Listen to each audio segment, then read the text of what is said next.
کبھی فیوچر میں تم مجھ سے کسی الٹے کام کی وجہ سے ناراض ہو گئی تو مجھے بھی ٹیبل ٹاک کی مہلت دینا۔ لہجہ محبت کی چاشنی سے لبریز تھا۔ وہ جانتی تھی ایسا نہیں ہوگا، پر حامی پر بیٹھی۔ میں آپ کو ہمیشہ اپنی بات کہنے اور سمجھانے کا موقع دوں گی، آپ ٹینشن نہ لیں۔ چلے مارکیٹ، ڈیکوریشن اور باقی سب کرواتے ہیں نا؟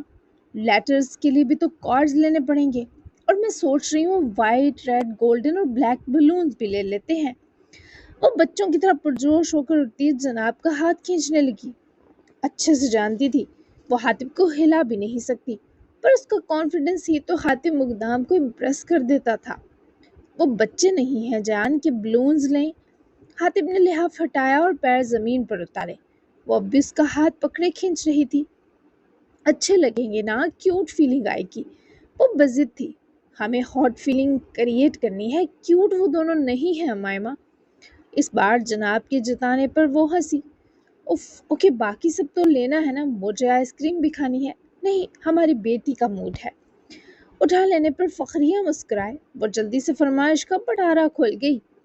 اپنی بیٹی کے لیے تو آئس کریم کا پورا کنٹینر آرڈر کر دوں، لیکن ٹھنڈ ہو رہی ہے تو اگر گلا خراب ہوا، پین ہوا تو میں تو تمہاری بھاری سانسیں برداشت نہیں کر سکوں گا۔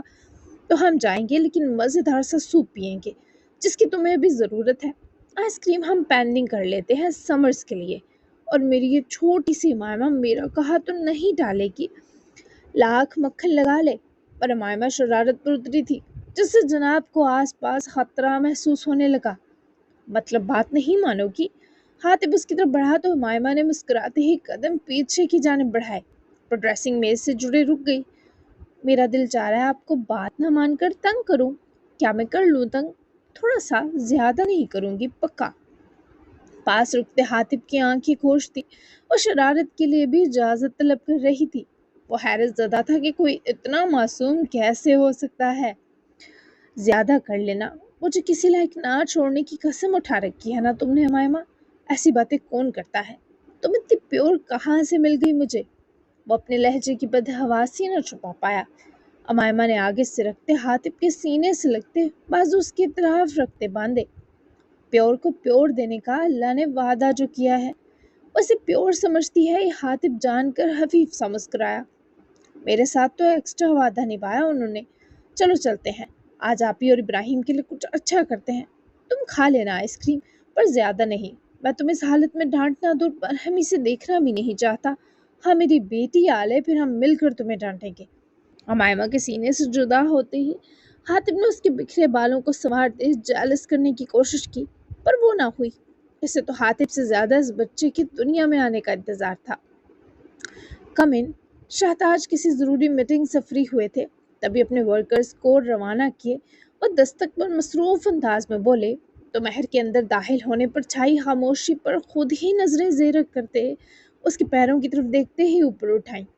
چہرے تک جانے تک شہتاج اپنی رولنگ چیئر سے جا لگے۔ آؤ مہر، سب ٹھیک ہے؟ مسٹر منصور کی طبیعت کیسی ہے؟ اس نے مہر کے چہرے پر جب غور کیا تو افسردگی اور پریشانی محسوس ہوئی۔ تبھی مہر قریب آ کر رکی اپنا بیگ نیچے رکھتی سامنے ہی کرسی پر آ بیٹھی۔ ٹھیک ہے دادا، لیکن چاہتے ہیں رخصتی ہو جائے ان کی زندگی میں۔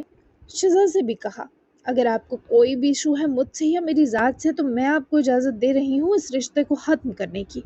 میں جانتی ہوں آپ نے صرف اپنی بیٹی کی وجہ سے مجھ سے نکاح کیا، اور میں بھی اپنی جاب اور دادا کو ایک دم چھوڑ کر نہیں آ سکتی۔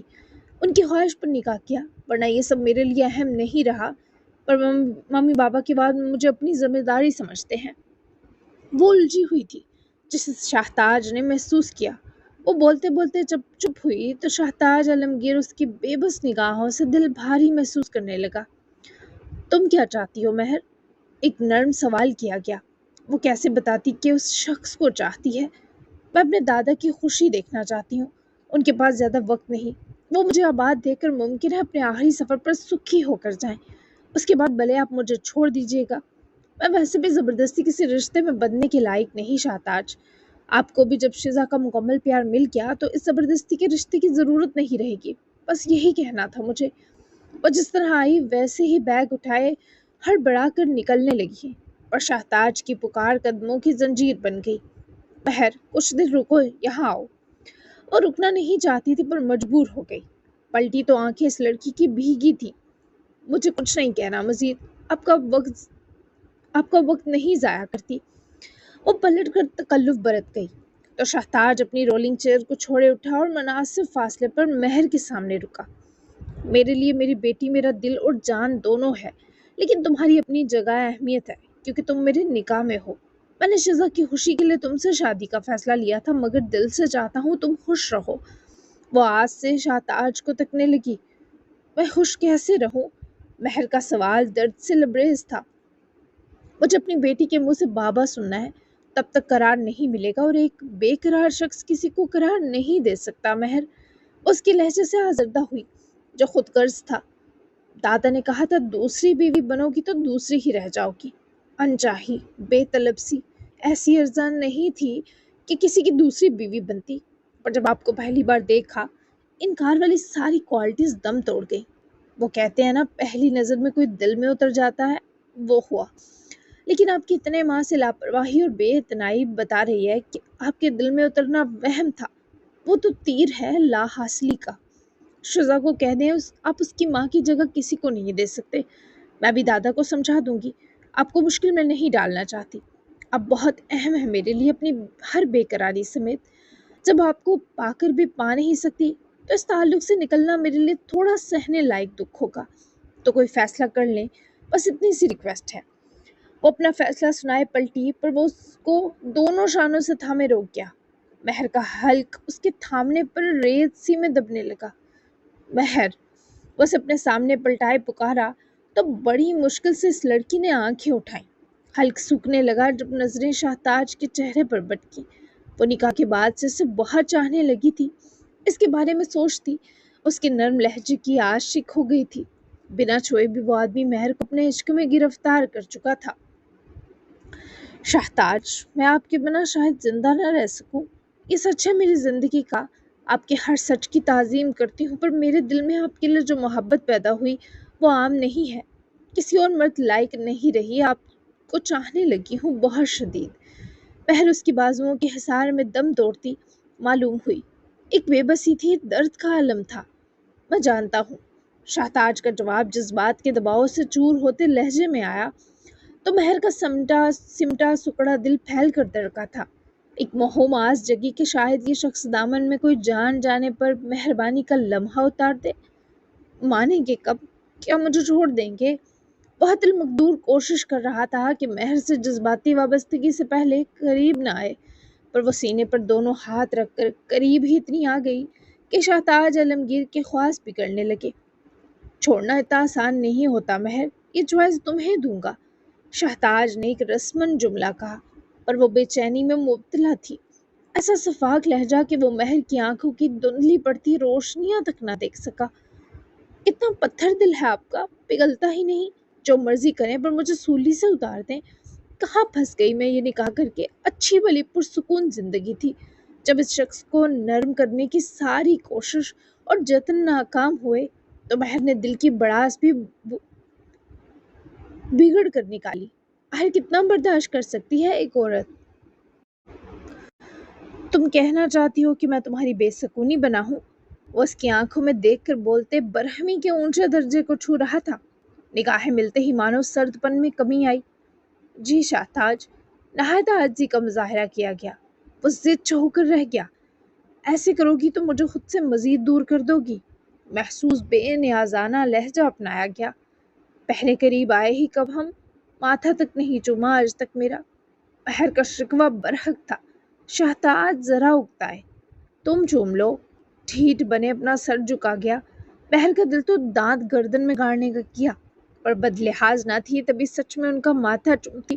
بنا کچھ کہے دروازے کی طرف بڑھی تو وہ شخص سے جانے سے روک بھی نہ سکا۔ بہت ستا رہے ہیں مجھے، خدا کا خوف کریں، ٹیک کیئر۔ ان معصوم اور تڑپی نگاہوں کی تپش سے شہتاج بوکھلا گیا، پر ستم کے روکا اب بھی نہیں۔ وہ انہیں سٹل کر گئی تھی اور ممکن تھا سوچنے سمجھنے کی صلاحیت بھی مفلوج کر گئی تھی۔ سمیرہ اور زینب اپنے لمحے رنگین کر رہے تھے، اور سر شام ہی یحییٰ جس کلب میں وائن کے مزے لے رہا تھا، اسی کلب میں انٹر ہوتے ہڈی مین پر سب نے سرسری نگاہ تو ڈالی، اور سب ناچنے میں اتنے محو تھے کہ کسی نے دوسری نگاہ ڈالنا ضروری نہ سمجھا۔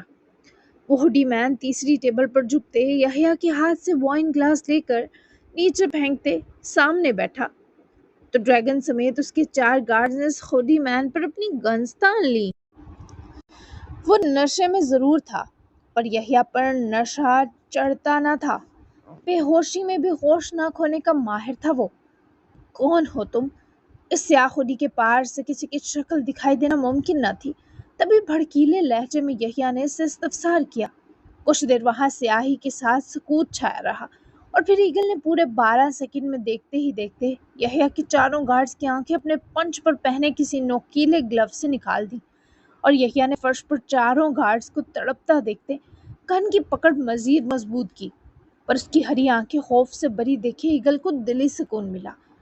کون ہو تم؟ یحییٰ نے اٹھ کر پسٹل ابھی بھی ایگل پر تانی تھی۔ تمہاری موت ہوں ڈریگن، بیٹھ جاؤ اور بتاؤ کیا چاہتے ہو۔ پیراسائٹ کی اصلیت تمہارے علاوہ کیا تمہاری پوری تنظیم جانتی ہے؟ بولو ورنہ میرے سنائپر مین اس وقت 4 طرف سے تم پر گنز تانے ہوئے ہیں۔ میری انگلی کا ایک اشارہ اور وہ تم یہاں بھون دیے جاؤ گے۔ یحییٰ کے ہاتھ سے ایگل نے گن جپٹی ہی کہ اس نے اٹھ کر گردن سے دبوچتے ڈریگن کو پیچھے کی جانب پٹخا۔ اس کی سچائی ہی وہ ہتھیار ہے جو اسے گلا دے گا۔ بڑا ٹیکنالوجی ماہر بنتا ہے وہ، کیمیکل کی بڑی پہچان ہے۔ اب اگلی جنگ جیتے گا تو ہی سروائیو کر سکے گا۔ اب کیسے بچے گا؟ میرے آدمی سے میرے باپ کا قتل کروا دیا۔ یہ گناہ سب سے بڑا تھا ایگل کمانڈی، تم یا اس کا کوئی محافظ اسے ختم ہونے سے بچا نہیں سکے گا۔ ایگل کے چہرے سے اترتی ہوڈی کے سبب یحییٰ نے اسے پہچان لیا اور ایگل نے اس کی کمر میں اس زور سے اپنی انگلیوں کو گھسایا کہ یحییٰ پسلیاں سی دبنے پر رہا۔ کیا جنگ ہے اگلی؟ بول یحییٰ۔ ایگل ذرا سا دباؤ ڈالتا تو اس کی پسلیاں ٹوٹ جاتی۔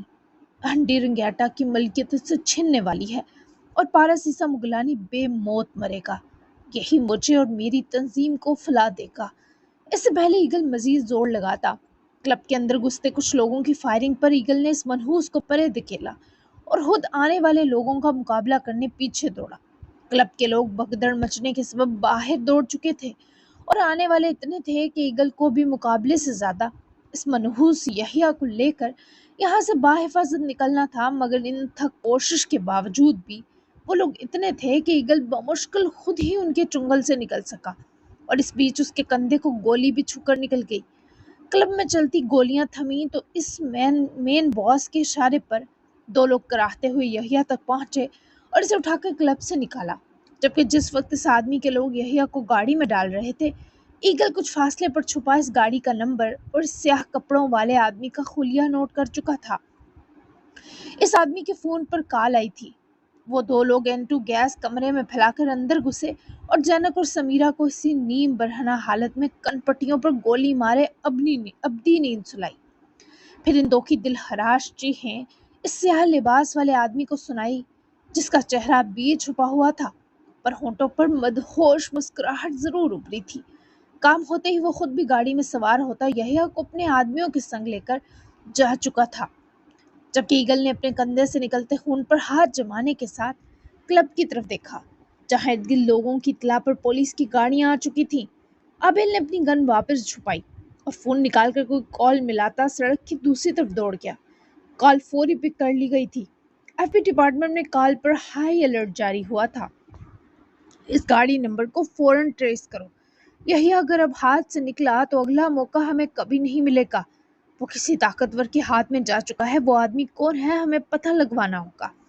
بیورو میں آبیل کی بریفنگ نجف اور ہادی سن رہے تھے، جبکہ نتالیہ میں یہی بریفنگ ساحل ہان کو دی جا رہی تھی۔ آبیل نے گاڑی کا نمبر بھیج دیا تھا۔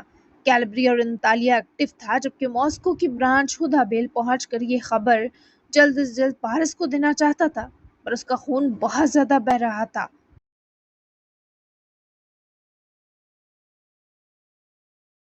جاری ہے۔ جانتے ہوں کہ چھوٹی ہے، پر اگلے سین میں ایک راز کھلے گا، تو میں نے سوچا آپ کو تھوڑا سسپینس میں ڈالوں۔ اگلی ایپی منڈے کو آئے گی۔ یحییٰ کو بچانے والا کون ہوگا؟ کیا کوئی محافظ لوٹ آیا ہے جو پیراسائٹ کے بھی محافظ کو بچا رہا ہے؟ لگائیں تکا۔ 3 آپشن ہیں: فارس سلطان، ہدایت خان، راسم شاہ، یا کوئی نیا کھلاڑی۔ چلیں جلدی سے گیس کریں۔ باقی اگلی ایپی تھوڑی کپل اسپیشل بھی ہوگی۔ چینل لازمی سبسکرائب کریں۔ تو ملتے ہیں ہم میگا ایپیسوڈ 95 میں۔ تب تک کے لیے اللہ حافظ۔